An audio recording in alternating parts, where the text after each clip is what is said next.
Pasal salat hajat. Barang siapa yang disempitkan oleh sesuatu urusan dan keperluan dalam kebaikan agama dan dunianya, mendesak sampai suatu urusan yang sulit atasnya, maka hendaklah ia mengerjakan salat ini, salat hajat.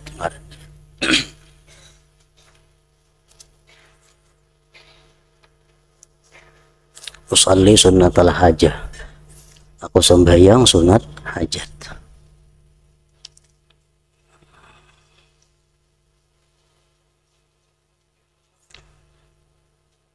Jadi sembahyang sunat hajat ini harus terencana. Harus terencana. Ada kawat dadakan. Mendadak orang sembahyang hajat. Misalnya melihat orang sembahyang hajat, umpat sembahyang hajat, ada mau. Aturan orang sembahyang hajat itu, kita ini ada hajat kepada Allah.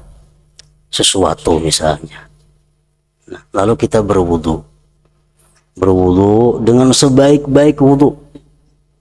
Segala yang sunat wudu kita laksanakan, segala yang makruh wudu ditinggalkan.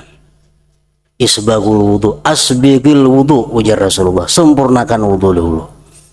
Nah, jadi artinya dorongan sembahyang hajat itu mulai belum berwudu sudah ada. Mulai belum berwudu, Anda hendak sesuatu yang sulit dicapai, berwudu dengan wudu yang sebaik-baiknya. Tuntung berwudu, sembahyang sunat hajat tadi. Nah, sunat hajat ini ada ratusan macam.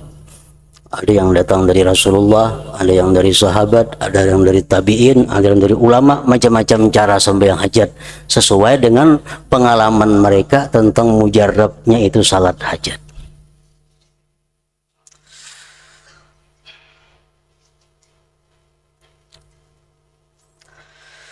Telah diriwayatkan dari Wuhaib ibnul Wardi bahwasanya ia berkata, sesungguhnya sebagian doa yang tidak tertolak adalah seorang hamba salat 12 rakaat.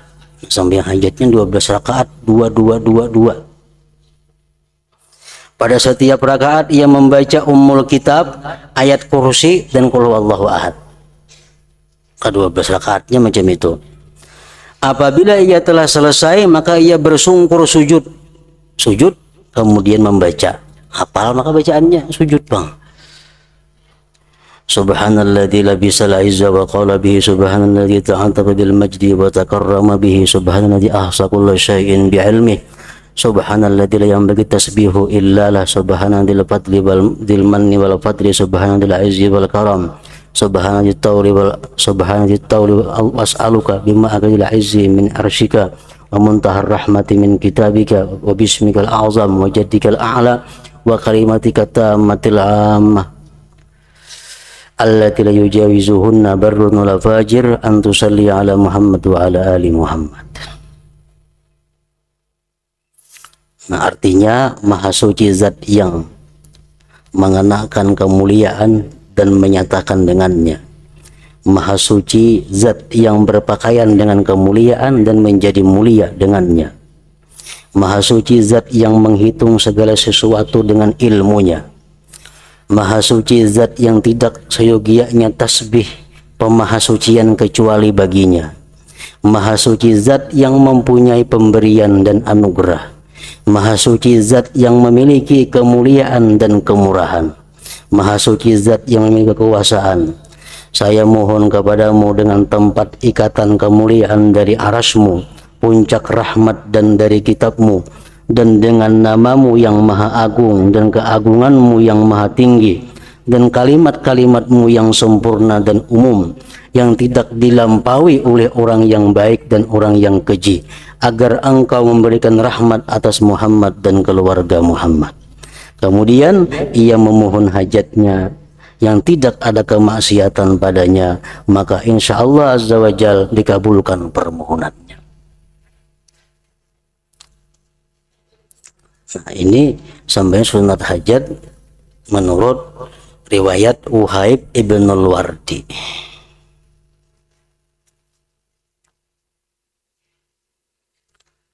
Wuhaib berkata, telah sampai kepada kami bahwasanya dikatakan, janganlah kamu ajarkan doa itu kepada orang-orang bodohmu, maka mereka tolong menolong dengannya untuk maksiat terhadap Allah Azza wa Jalla. Sembahyang hajat yang paling nyaman, yang paling ringkas dari Rasulullah Sallallahu Alaihi Wasallam, sembahyang hajat yang bacaannya rakaat pertama Fatihah lawan ayatul kursi. Jadi di situ kada bismillah lagi, mahwaladhdallin amin. Allahu la ilaha illa huwal hayyul qayyum la ta'khudhuhu sinatun wa la naum.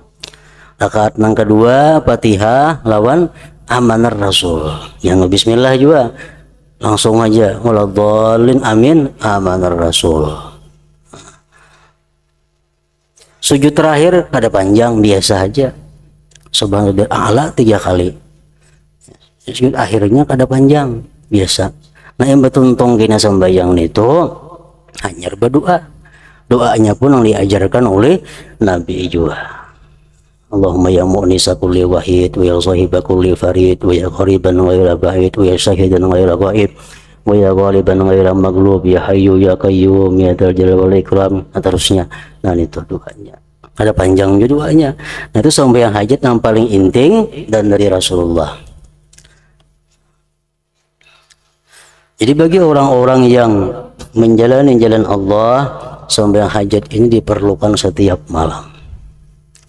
Hajatnya apa? Supaya besok hari sampai ke malam berikutnya diselamatkan Allah daripada dosa dan maksiat. Itu hajat yang pertama. Yang kedua, kepada Allah agar diselamatkan daripada bala bencana yang membawa kepada kemurkaan-Mu ya Allah. Yang ketiga, minta dimudahkan rezeki yang halal yang membawaku kepada taat dan ibadah kepadamu. Ya minimal 3 itu. Yang hajat tiap malam, supaya mulai saat itu sampai saat berikutnya dilindungi, dianugerahi oleh Allah Subhanahu wa taala. Nah, ada usaha nampaknya panjang tadi, cukup 2 rakaat tadi. Asal tiap malam kita ada sembahyang hajat sebagai bukti fakirnya kita, berhajatnya kita kepada pertolongan Allah Subhanahu wa taala. Ini salat hajat ini bukti bahwa kita berhajat kepada Allah, bahwa kita perlu kepada Allah, perlu kepada perlindungannya, rahmatnya dan anugerahnya. Nah ini baiknya orang yang sembahyang hajat. Orang yang sembahyang hajat, orang yang merasa dirinya kada mampu berbuat apa-apa. Orang yang mau sembahyang hajat berarti orang yang merasa dirinya fakir. Orang yang sembahyang hajat berarti orang yang merasa dirinya kada berdaya upaya. Lalu ini sembahyang hajat minta kepada Allah. Nah ini bagusnya sembahyang hajat. Kalau orang yang kada sembahyang hajat itu merasa dirinya kaya, merasa dirinya mampu berbuat apa sekehendaknya, ada perlu sembahyang hajat. Nah ini. Jadi sembahyang hajat merupakan amaliyah rutin yang mesti digawe setiap malam, baik oleh laki-laki maupun kaum perempuan.